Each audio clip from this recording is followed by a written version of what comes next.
Here's a PVC door and it's barely closing. As you can see, it is opening constantly.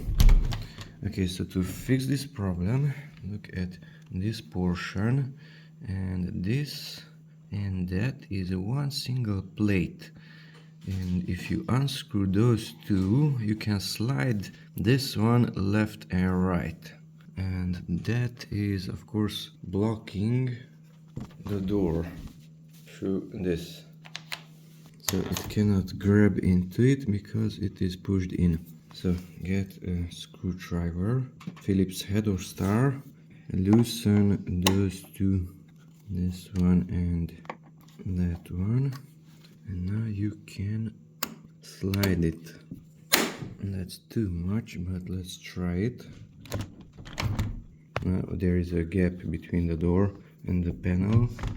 As you can see, it has a play. So somewhere in the center,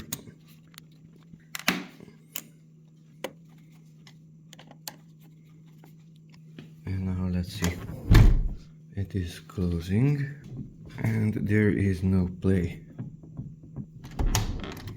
so tighten it.